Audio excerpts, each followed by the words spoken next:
चलिए हम लोग आते हैं आज एक बड़ा इंपॉर्टेंट टॉपिक है, 10 मिनट का टॉपिक है, थोड़ा चर्चा कर लेंगे। दुनिया बदलने वाली है, सबको पता है। बदलने वाली का मतलब दुनिया का ऑर्डर चेंज हो जाएगा। जैसा कि आपको पता है कि 20 जनवरी 2025 को अमेरिका के 47वें राष्ट्रपति के रूप में डोनाल्ड ट्रंप ने क्या ली है, शपथ ली है। क्लियर है? वहां दिन का समय था और भारत में रात का समय था।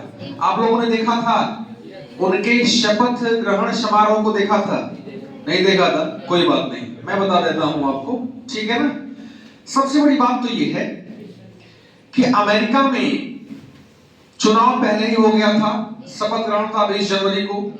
शपथ लेते समय वहां के पूर्व जो राष्ट्रपति थे सभी लोग शामिल थे उसमें, और जो राष्ट्रपति निवर्तमान थे जो बाइडेन, और उपराष्ट्रपति थी कमला हैरिस, वो लोग भी बैठे हुए थे।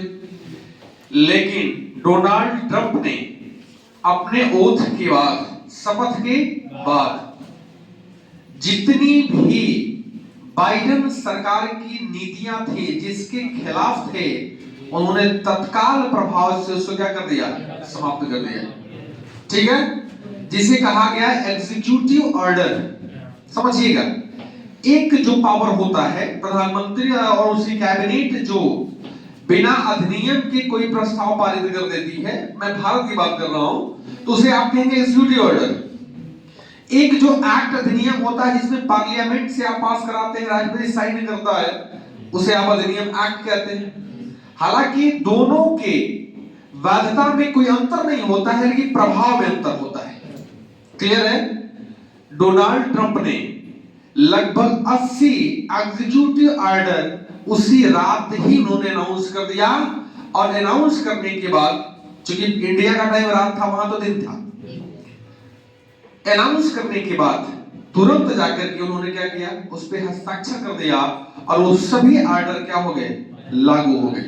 सबसे बड़ी बात यह है कि डोनाल्ड ट्रंप जिस समय अपनी उम्मीदवारी का प्रचार कर रहे थे, उस समय उन्होंने बहुत कुछ वादा किया था, और उन्हीं वादा को पूरा कराने के लिए इन एग्जीक्यूटिव ऑर्डर को जारी किया है।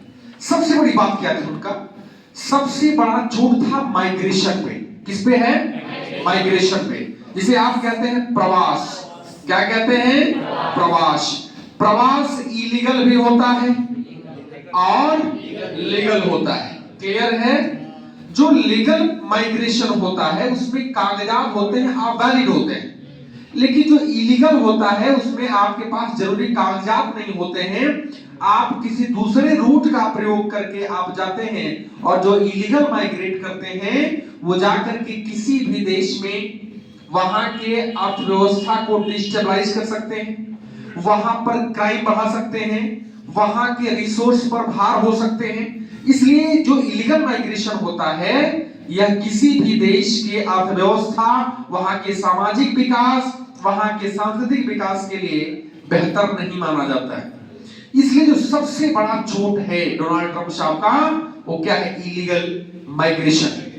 और इलीगल जो माइग्रेशन है, अगर आप वर्ल्ड का मैप देखिएगा, खासकर उत्तर अमेरिका और दक्षिण अमेरिका, तो आपको पता होगा ये वाला जो पार्ट है, ये वाला जो पार्ट है, ये वाला पार्ट, यहां पे आपका मैक्सिको है नीचे, क्लियर है?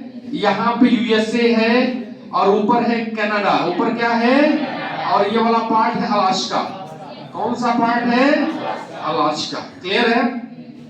तो जो सबसे बड़ा आरोप है डोनाल्ड ट्रंप का कि जो मैक्सिको से अधिकतर इलीगल माइग्रेशन कहां होता है? अमेरिका में। देखिएगा, आज के समय में जो ड्रग्स होता है, ड्रग्स किसी भी देश में अगर प्रचलित कर दिया जाए तो, या और वहां के लोग ड्रग्स के आदी हो जाए, तो वहां की इकोनॉमी, वहां का सोशल स्ट्रक्चर ऐसे ही धराशायी हो जाएगा। हम करें कि हर घर में अगर एक शराब पीने वाला हो जाए, एक गांजा पीने वाला हो जाए, एक हेरोइन लेने वाला हो जाए, तो उस घर की हालत समझ सकते हैं आप क्या हो सकती है। क्लियर है? तो जो सामाजिक स्ट्रक्चर है अमेरिका का, वो भी तोड़ा जा रहा है। सबसे बड़ी बात क्या है कि आप सोचिए जो शराबी होगा, जो गांजा पीने वाला होगा, जो हेरोइन लेने वाला होगा, पीने वाला होगा, वो क्राइम भी तो अधिक करेगा। इसलिए इन्होंने कहा कि जितने भी ड्रग्स माफिया हैं मैक्सिको में, अब सोचिए कि ड्रग्स माफियाओं का समूह चलता है, उनके पास अपनी सेना है, उनके पास अपना प्राइवेट जेट है, एक तरीके से पैरेलल सरकार चला रहे हैं कहां पे, मैक्सिको में। और इन्होंने कहा कि सबसे पहला काम इन्होंने जो अमेरिका की जो दक्षिणी बॉर्डर है उस पे नेशनल इमरजेंसी घोषित कर दी, उसी समय जिस समय ये शपथ लेने के बाद स्पीच दे रहे थे। उन्होंने कहा कि जो यूएसए की दक्षिणी बॉर्डर है वहां पे क्या घोषित हो गया, नेशनल इमरजेंसी। और उन्होंने कहा कि आवश्यकता पड़ेगी तो हम अपनी आर्मी भी इस बॉर्डर पे भेजने का काम, और उनकी एक बहुत बड़ी प्रतिज्ञा है कि इस बॉर्डर पे हम क्या बनाएंगे, दीवार। क्या बनाएंगे, दीवार। क्योंकि इस बॉर्डर से जो लोग घुसते हैं, बहुत सारी नदियां हैं, नदियों के माध्यम से घुस जाते हैं, कुछ लोग सुरंग बना रखे हैं वहां से घुस जाते हैं, ये बहुत बड़ी समस्या है। दूसरा काम जो डोनाल्ड ट्रंप ने कहा कि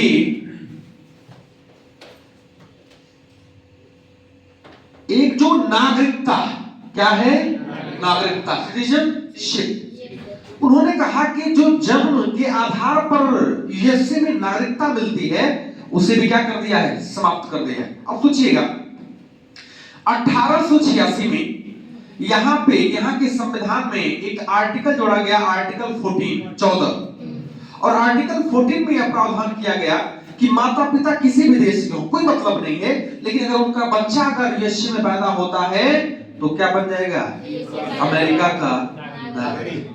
तो ट्रंप ने कहा कि बहुत सारे ऐसे इलीगल माइग्रेंट्स आते हैं क्योंकि अगर उनका बच्चा वहां पैदा हो जाएगा तो बच्चा क्या बन जाएगा, अमेरिका का नागरिक। और अमेरिका के नागरिक बनने के बाद ये जो इलीगल माइग्रेंट्स हैं ये अमेरिका के अर्थव्यवस्था को डिस्टेबलाइज करने का काम करते हैं। उन्होंने कहा कि जन्म के आधार पर जो नागरिकता है इसको क्या कर दिया जाए, तुरंत समाप्त कर दिया जाए। कहा गया कि कब रहेगा, जब माता या पिता दोनों में से कोई एक कोई एक अमेरिका क्या होना चाहिए, नागरिक होना चाहिए, तभी ये वैलिड होगा।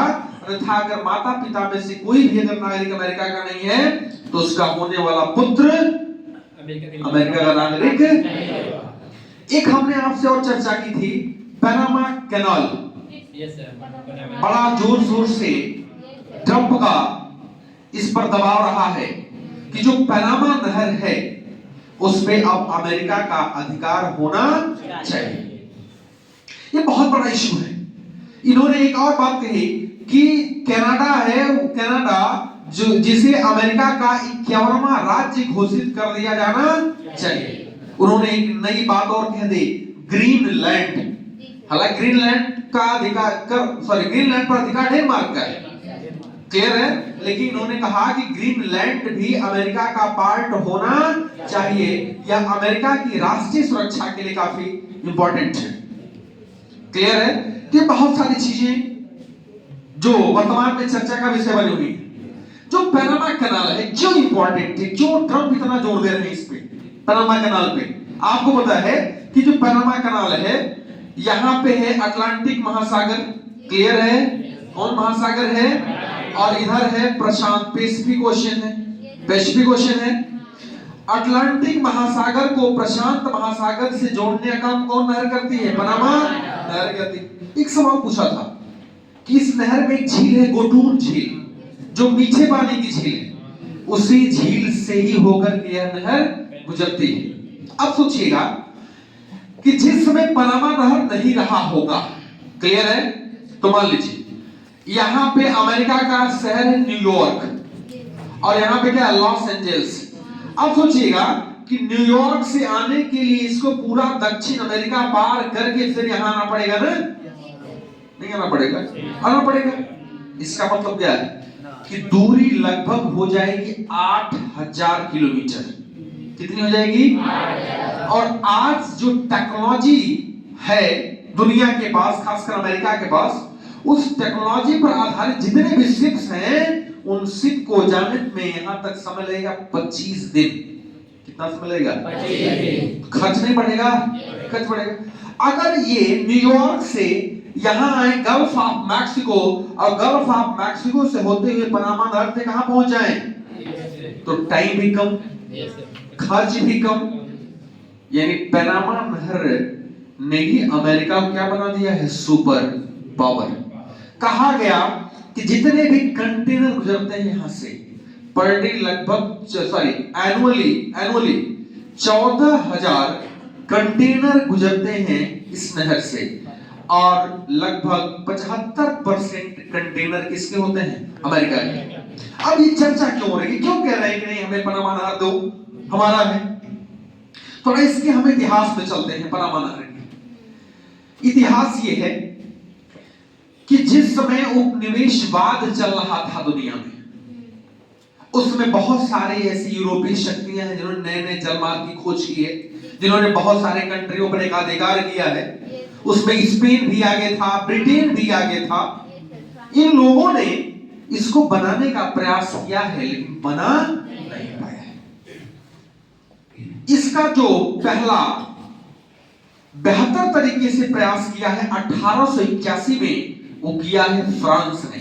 किसने किया है, फ्रांस ने। फ्रांस ने अपने इंजीनियर्स, अपने मजदूर कहां भेजे, पनामा नहर को बनाने के लिए। लेकिन हुआ क्या कि मजदूर आए, सारे इंजीनियर्स आए, लेकिन कहा गया कि यहां का मौसम, चूंकि ये विषुवत रेखा के करीब है, क्लियर है कि नहीं है? हम कह रहे हैं कि ये नॉर्थ में है और ये साउथ, क्लियर है?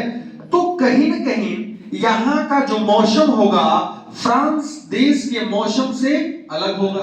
तो कहा गया कि मौसम उनके अनुकूल न होने के कारण पीला बुखार, मलेरिया से बहुत सारे मजदूर मर गए। और जब मजदूर मर गए तो फ्रांस ने इस प्रोजेक्ट से अपना हाथ पीछे खींच लिया। क्लियर है? अब एंट्री होती है इसमें अमेरिका की 1904। अमेरिका की जब एंट्री होती है तो अमेरिका इसको बनाने के लिए तैयार होता है, और अमेरिका इसको बनाता है। और 1906 में अमेरिका के राष्ट्रपति थे थियोडोर रूजवेल्ट। 1906 में अमेरिका के राष्ट्रपति थे थियोडोर रूजवेल्ट। कहा गया कि 1906 से पहले अमेरिका का राष्ट्रपति अपने देश से बाहर गया ही नहीं था कोई, लेकिन पहली बार थियोडोर रूजवेल्ट अमेरिका की सीमा से निकल के कहां आए,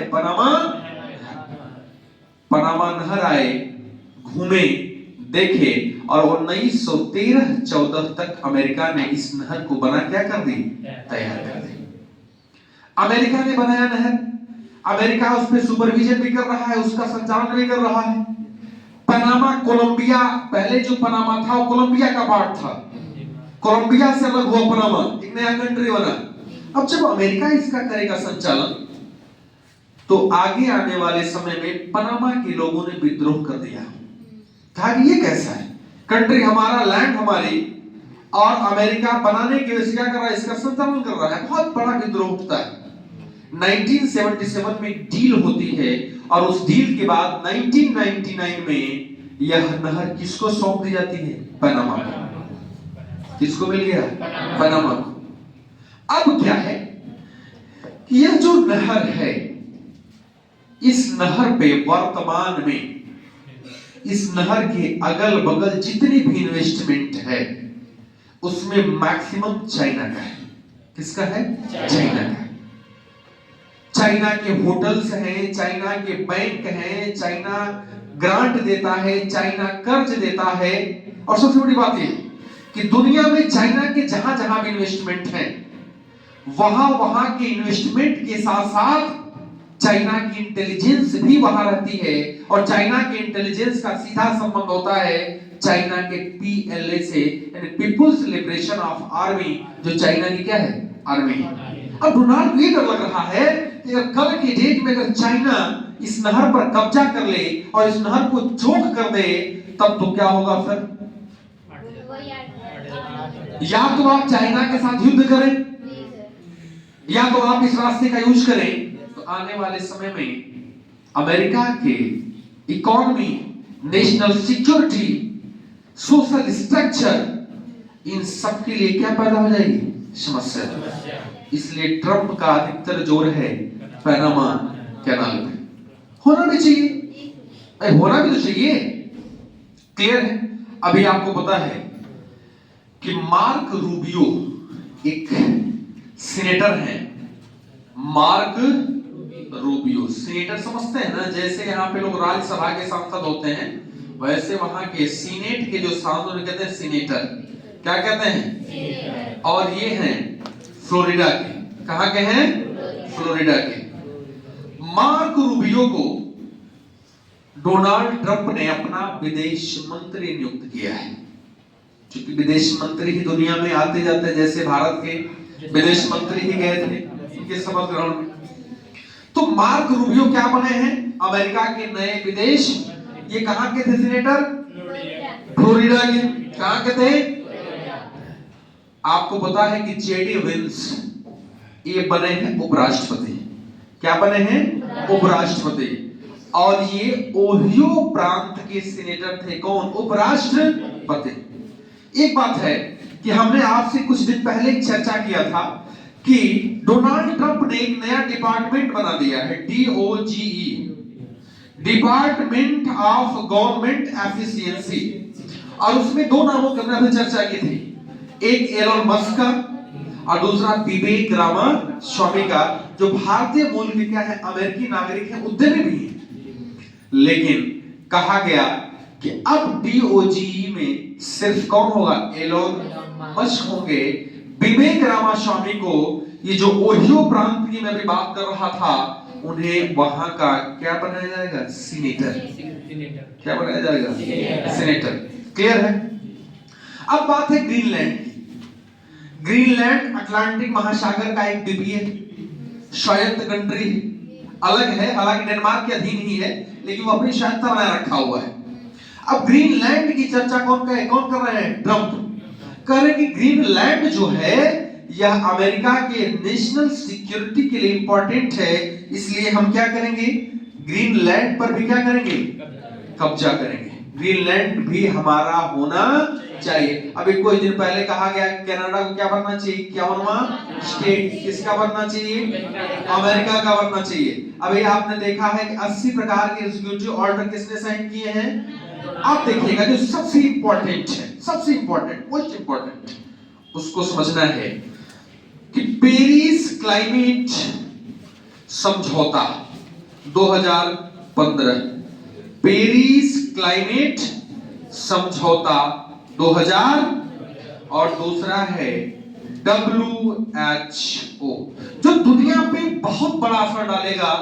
ये जो दो समझौतों से बाहर कौन निकला है? अमेरिका। कौन निकला है?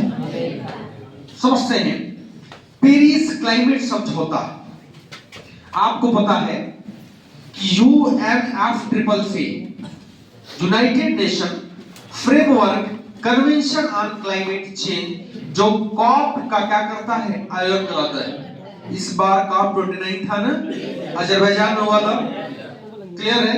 उसी प्रकार से पेरिस जो क्लाइमेट समझौता था, उसमें कहा गया कि जो भी कंट्री कॉप में शामिल हैं, वो कंट्री अपने यहां CO2 के उत्सर्जन में क्या करेंगे? कमी लाएंगे। और CO2 के उत्सर्जन में कमी लाने के पीछे सबसे बड़ा कारण है फॉसिल फ्यूल, जीवाश्म ईंधन और औद्योगिकरण। अब क्या लगा कि ट्रंप जब 2017 में आए थे, 16-17 में आए थे ना पहली बार, 16 में, तो उन्होंने उस बार भी पेरिस क्लाइमेट समझौते से बाहर निकल गए थे। लेकिन जब बाइडेन साहब आए 20 में, तो बाइडेन ने ओथ लेते हुए तुरंत ही इस समझौते पे क्या कर दिया? साइन कर दिया कि हम फिर इस समझौते में क्या हो गए? शामिल हो गए। लेकिन फिर ट्रंप साहब ने क्या कर दिया? इससे तत्काल प्रभाव से क्या हो गए? बाहर हो गए। क्लियर है। अब देखिएगा कि अगर इस समझौते से बाहर हो जाएंगे तो दुनिया में जो रिन्यूएबल एनर्जी है, नवीकरणीय ऊर्जा है, जो ग्रीन एनर्जी है, उस पे बहुत बड़ा प्रभाव पड़ने वाला है। बाइडेन के काल में बाइडेन ने कहा था कि हमारे यहाँ जो जीवाश्म ईंधन है उसके उत्पादन पर रोक लगा दिया था और वो इलेक्ट्रिक व्हीकल को बढ़ावा दे रहे थे। लेकिन लेकिन ट्रंप के आने के बाद कहा गया कि अब हम ग्रीन एनर्जी पे बहुत काम नहीं करेंगे, हमारे पास जो रिसोर्स है फॉसिल फ्यूल है उसके उत्पादन को बढ़ाइए। फिर हम क्यों थोपे जनता के ऊपर कि तुम इलेक्ट्रिक लो, फॉसिल फ्यूल वाला कार न लो। ये तो चॉइस है, हम चाह सकते हैं कि हम इलेक्ट्रिक भी ले सकते हैं, सीएनजी भी ले सकते हैं, पेट्रोल गाड़ी भी ले सकते हैं। आप ये क्यों प्रेशर डाल रहे हो? ये कहना किसका है? ट्रंप। इसलिए ट्रंप ने एनर्जी इमरजेंसी भी लगा दी है। क्या लगा दी है? Energy emergency. दूसरा मामला क्या है? WHO का, world health organization. World health organization से बाहर हो गया है कौन? अमेरिका। बहुत बड़ा संगठन है WHO। उन्होंने आरोप लगाया है कि WHO कोरोना काल में जो इसकी जिम्मेदारियां थी उसको निभाने में यह बहुत दूर रहा है। सहयोगात्मक रवैया इसका साबित नहीं हुआ है। इसने कहा कि WHO के ऊपर कुछ बड़े प्रभावकारी देशों का हाथ रहा है, इसलिए मैं WHO से सहमत। और क्या हो गया WHO से अमेरिका? एक आरोप और भी है। अमेरिका ने कहा कि मैं WHO को $500 बिलियन देता हूं। मेरी आबादी मात्र 32.5 करोड़ है, उसमें और जो 2.5-3 करोड़ है वो सब इलीगल माइग्रेंट्स हैं, उनका कोई रिकॉर्ड हमारे पास नहीं। लेकिन जो हमारी एक्चुअल पॉपुलेशन है वो 32.5 करोड़ है। चाइना की है 140 करोड़। चाइना WHO को देता है हेल्प $80 बिलियन और मैं दे रहा हूं $500 बिलियन। ये कहां का न्याय है? इसलिए मैं WHO में रहूंगा। और क्या हो गया? WHO से बाहर हो गया। कोरोना काल में लगभग 8,000 सैन्य अधिकारी जिन लोगों ने कोरोना वैक्सीन लगाने से मना कर दिया था उसको बाइडेन सरकार ने नौकरी से बर्खास्त कर दिया था। वो आए और कहे कि तुरंत उनको नौकरी में बहाल किया जाए और जो अब तक का वेतन रुका हुआ है उनको पूरा वेतन भी दिया जाना। जनवरी 2020 में जब ट्रंप चुनाव हारते हैं दूसरी बार, और जब हारने के बाद ट्रंप के समर्थक कैपिटल हिल जहां पे उनका पार्लियामेंट है वहां पे एक तरीके से आंदोलन होता है और उस आंदोलन में बहुत सारे पुलिस कर्मी घायल भी होते हैं और बाइडेन सरकार ने उन 1500 व्यक्तियों को सजा सुना दी। वहां की जो जस्टिस डिपार्टमेंट है उसने सजा सुनाया और सजा सुनाने के बाद वो लोग कहां थे? जेल में। बाइडेन ने आते हुए कहा कि सबको क्या कर दिया जाए? माफ कर दिया जाए। और उन्होंने कहा कि जीवन में खासकर जो मेरा जब तक प्रशासन है इसमें किसी भी राजनीतिक विरोधी को किसी द्वेषपूर्ण रवैये के साथ उसे दंडित नहीं किया जाएगा। ऐसा कहना है किसका? ट्रंप का। सबसे बड़ी बात, ट्रंप ने बार बार ये बात कहा कि हम टैरिफ लगाएंगे, 10 से 20% टैरिफ बढ़ा देंगे, अगर आवश्यकता पड़े तो टैरिफ बढ़ा के 60% कर देंगे। क्यों टैरिफ बढ़ाने की बात कर रहे हैं? ये चाह रहे हैं कि अमेरिका फर्स्ट। दुनिया में अब अमेरिका क्या रहेगा? फर्स्ट। अपने हितों से समझौता नहीं करेगा। बिना वजह का दुनिया के बहुत सारे ऐसे संस्थान हैं उनको फंड नहीं देगा। अमेरिका फर्स्ट की नीति पर कौन काम कर रहे हैं? Donald Trump. और ट्रंप ने इतने सारे ऑर्डर्स पर तत्काल प्रभाव से क्या कर दिया है? साइन कर दिया है। अपने मंत्रिमंडल का क्या कर रहे हैं? विस्तार कर रहे हैं। DOGE जो डिपार्टमेंट था, हमने आपसे कहा था कि एक नया डिपार्टमेंट है। इस डिपार्टमेंट में एलन मस्क हैं। ये क्या करेगा? ये करेगा कि जो हमारे सरकारी विभाग में वैसे कर्मचारी हैं जिनके काम का बहुत इंपॉर्टेंस नहीं है उन्हें तत्काल बाहर निकाल दिया जाए। मैक्सिमम संख्या है उसको कम किया जाए ताकि सरकारी कार्यों में कोई बाधा। क्लियर है? एलन मस्क को आप जानते ही हैं। तो अमेरिका फर्स्ट की नीति पर कौन आगे बढ़ रहा है? Donald Trump. 47 में क्या बन गए हैं? राष्ट्रपति। पैनामा नहर, इलीगल माइग्रेशन, ड्रग्स माफिया को टेररिस्ट घोषित करना है, ग्रीनलैंड, कनाडा, WHO। फिर आप देखते हैं कि जन्म के आधार पर नागरिकता, क्लियर है। ये सब पर तत्काल प्रभाव से काम कौन कर रहा है? बांग्लादेश में इसमें हलचल मची हुई है, क्योंकि आपको बताया कि ट्रंप